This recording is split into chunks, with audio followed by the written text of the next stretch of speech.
Right now, the border between Canada and the United States is the longest international border on Earth that nobody actually guards with troops. No fences bristling with soldiers, no tanks parked at the line. It might be the friendliest border in the world. It almost wasn't. 3 separate times after American independence, these two countries got close enough to a real shooting war that militias were called up, forts went up, and politicians on both sides started talking seriously about invasion. One of those times, the spark that nearly set off an international war was, and I promise I'm not exaggerating, a pig. Stick around. This gets ridiculous fast. Let's go in order because the funniest one is actually last. We start in 1837, with a burning boat, a waterfall, and a rebellion that went very, very wrong. In 1837, Upper Canada, basically modern-day Ontario, was in the middle of a rebellion. A reformer named William Lyon Mackenzie had spent years trying to fix the colonial government through normal politics and kept getting thrown out of the legislature for his trouble. Eventually he gave up on asking nicely and tried an armed uprising instead. It collapsed almost immediately. His rebels were crushed in under an hour at the Battle of Montgomery's Tavern, and Mackenzie fled across the border to a tiny island sitting in the middle of the Niagara River called Navy Island.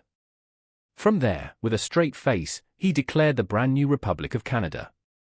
It didn't last. But while it lasted, American sympathizers on the New York side kept it supplied, shipping volunteers and weapons over on a small steamboat called the Caroline. The British were not thrilled about armed rebels getting resupplied from American soil. So on the night of December 29th, a force of Canadian militia and Royal Navy sailors crossed the border into New York State, found the Caroline docked at Fort Schlosser, and drove off her crew. Then they did something that turned a local skirmish into an international incident. They set the ship on fire and shoved it into the river current. It drifted downstream, burning, and went over Niagara Falls. In the chaos, an American named Amos Durfee was shot dead. American newspapers, doing what American newspapers have always done, ran wild stories claiming more than 20 crew members had died going over the falls. None of that was true. It didn't matter. Towns along the border were calling for war with Britain within days. It got worse 2 years later, when a Canadian official bragged about his role in the raid while visiting New York and got himself arrested for murder. Britain treated that as an attack on a man following official orders and made it clear that executing him would mean retaliation. He was acquitted, which dodged that bullet, but for a stretch there, two of the most powerful nations on Earth were genuinely circling each other over one burned riverboat. What ended it wasn't a battle. It was paperwork. The Webster-Ashburton Treaty of 1842 settled the dispute, and out of the letters exchanged between American Secretary of State Daniel Webster and British negotiator Lord Ashburton came a legal standard that's still taught today: a nation can only strike first in self-defense when the threat is immediate, overwhelming, and leaves no time to think it over. That exact standard still gets cited in debates about military strikes right now, in our century. A burning steamboat over Niagara Falls basically helped write the modern rulebook on when countries are allowed to hit first. And here's the thing. That crisis wasn't even fully cold yet when the next one kicked off, over something even smaller. Trees. When the Revolutionary War ended in 1783, the peace treaty drew a border between Maine and what would become New Brunswick and Quebec. Problem was, it described the line using vague language about mountains and watersheds that nobody had properly surveyed.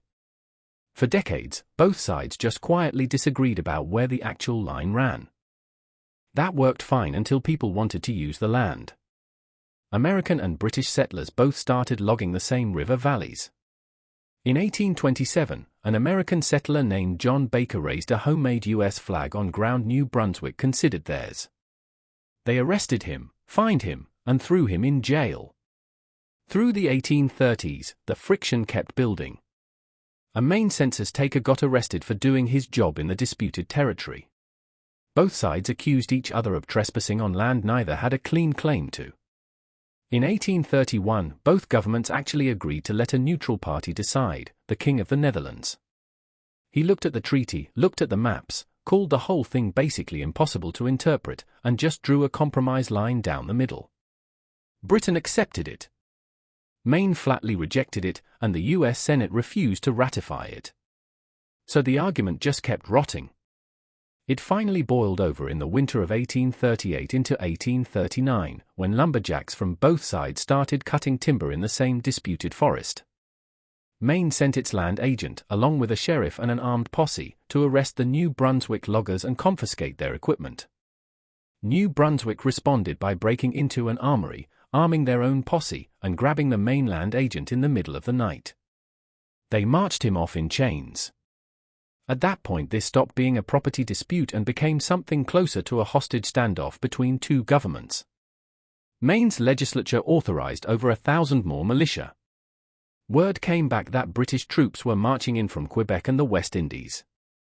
Congress, down in Washington, authorized the president to raise up to 50,000 men and $10 million if British soldiers crossed the line. Forts went up on both sides, including what are now Fort Fairfield and Fort Kent, Maine. And yet, somehow, not a single shot was fired in anger.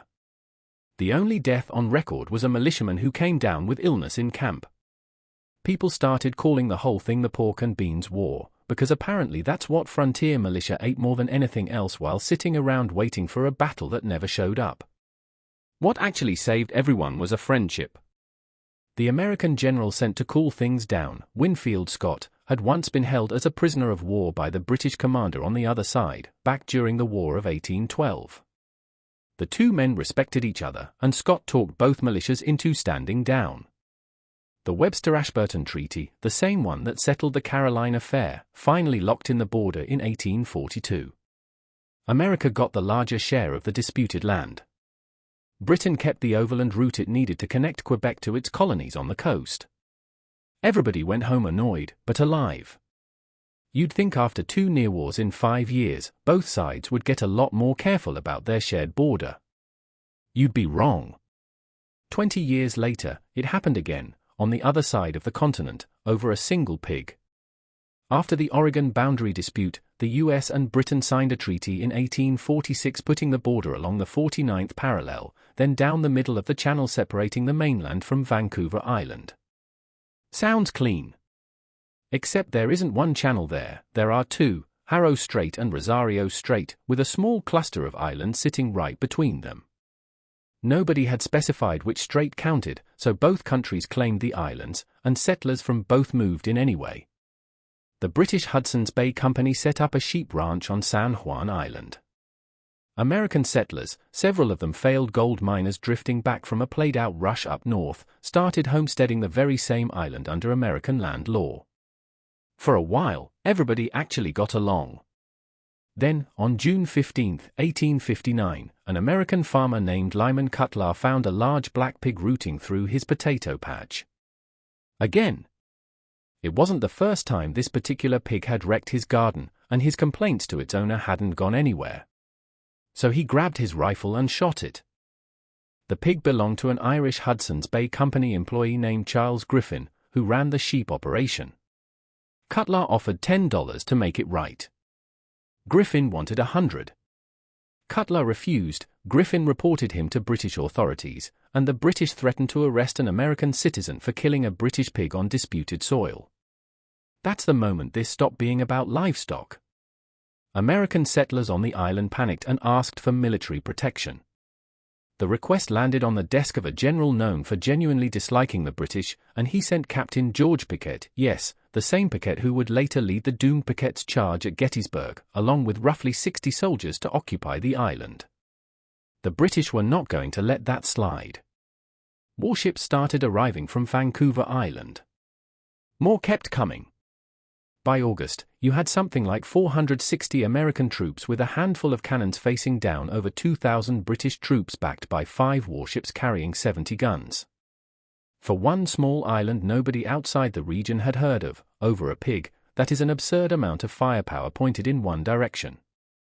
Then somebody blinked. The British governor ordered his naval commander to land Marines and force the Americans off. The commander, an admiral named Robert Baines, looked at the situation and essentially refused, reportedly saying he wasn't about to drag 2 world powers into a war over an argument about a pig. That one decision is probably the only reason this didn't turn into an actual battle. Word of the standoff finally reached Washington and London, and both governments were horrified it had gone this far over a dead hog. Once again, they sent Winfield Scott, the same man who'd talked everyone down 20 years earlier in Maine, to negotiate a cool-down. Both sides agreed to cap their forces at 100 troops each on the island until a permanent decision could be reached.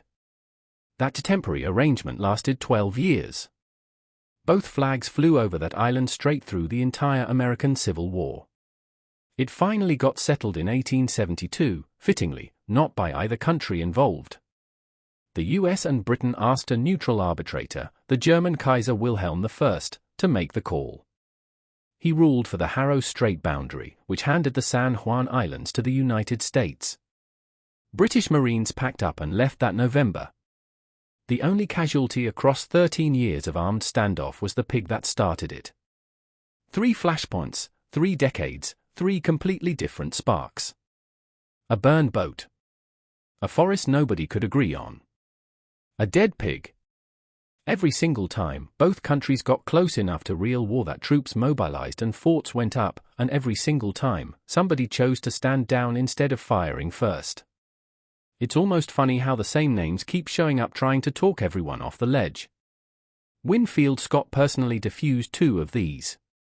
George Piquet went from staring down the British Navy on a remote island to leading one of the most infamous lost causes in American military history a few years later. History has a strange sense of humor like that. Today you can drive across that border with a passport and a smile. It's the longest peaceful border on the planet. But it got there through a string of very narrow misses, and considering how it started, it really had no business turning out this calm.